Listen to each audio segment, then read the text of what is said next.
2024 was an awful year for Boeing. Just when the planemaker had finally managed to convince the flying public that the 737 MAX was safe, it happened again. But this time, the FAA was prepared. After temporarily grounding the entire MAX 9 fleet, the agency dramatically ramped up oversight at Boeing's factories, capping MAX production to just 38 per month. So it came as no surprise when Boeing reported a net loss of $11.8 billion, the second largest in the company's history behind only the pandemic year of 2020. But it seems the tables have finally turned. Fast forward to 2025, Boeing already secured its largest ever widebody order from Qatar Airways and won a $20 billion contract from the Air Force to develop the next-gen F-47.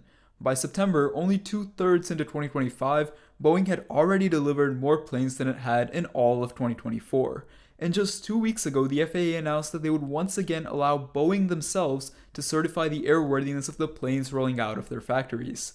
The regulator had previously revoked this authority for the 737 MAX in 2019, following 2 fatal crashes, and the 787 Dreamliner in 2022 over production quality concerns. And the FAA just lifted the monthly cap on the production of Boeing's best-selling jet. So what changed? How did Boeing manage to pull itself out of such a deep hole? And more importantly, how long can this new momentum last? In the aftermath of the mid-air door plug blowout, Boeing's corporate culture came under fire. Questions were raised over why the bolts securing the door plug weren't properly fastened.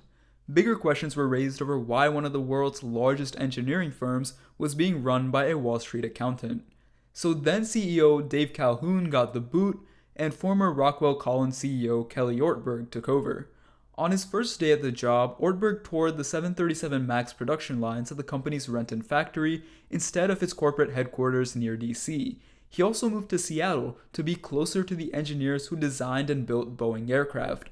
All of this was part of a broader shift to put manufacturing first. But Ortberg's new strategy would soon be put to the ultimate test. Just a month after he took the helm, the company faced one of the largest strikes in its history.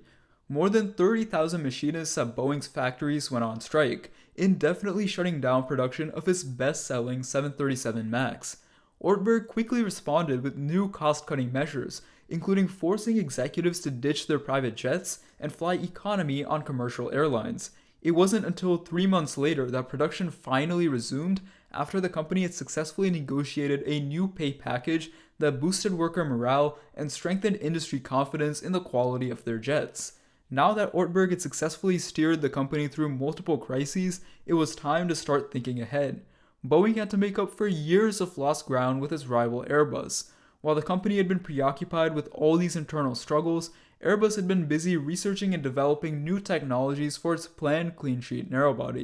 Unless Boeing starts planning their own 737 MAX successor, they could risk losing the entire narrowbody market in the long run.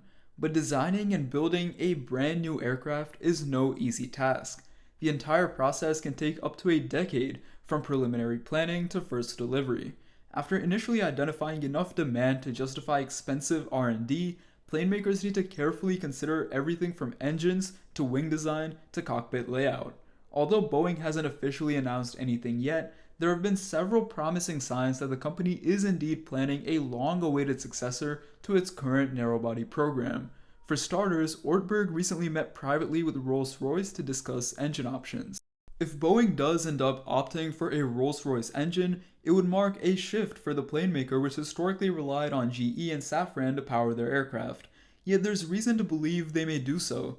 Rolls-Royce's Ultrafan, GE's OpenFan, and Pratt & Whitney's Geared Turbofan all deliver efficiency gains over previous generations, but only the Ultrafan is currently capable of being scaled for larger aircraft, which could be crucial if Boeing revives its plans of building a 757 successor to tap into the midsize market.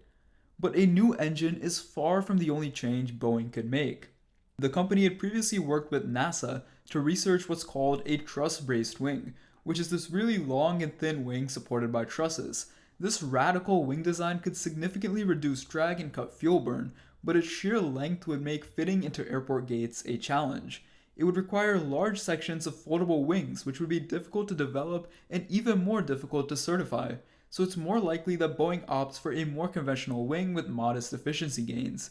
But what the company is almost certain to change is the cockpit. You see, the 737 MAX still uses mechanical controls, despite fly-by-wire having been around for nearly 40 years. This new narrowbody is likely to feature a refreshed flight deck, bringing it more closely in line with the more modern cockpits of the 777 and 787. This flight deck commonality is something that Airbus currently enjoys with its fleet. As a result, it's become a lot cheaper and easier for Airbus pilots to switch between aircraft families without having to complete a new type rating course each time. While an updated cockpit paired with a more efficient engine could make its future product competitive, Boeing still faces many challenges. Its long-awaited 777X's entry to service has now been pushed back to 2027, and the FAA recently rejected certification of newer MAX variants over concerns with their anti-icing systems. Any future aircraft would have to wait until their current lineup first enters service, but that's not to say Boeing's 737 successor can't succeed in the long run. The planemaker can capitalize on its rivals' lengthy backlogs as restrictions on its own production are gradually lifted. Boeing just has to remember not to repeat the mistakes of its past, manufacture planes at a pace to meet demand, but not without compromising on safety.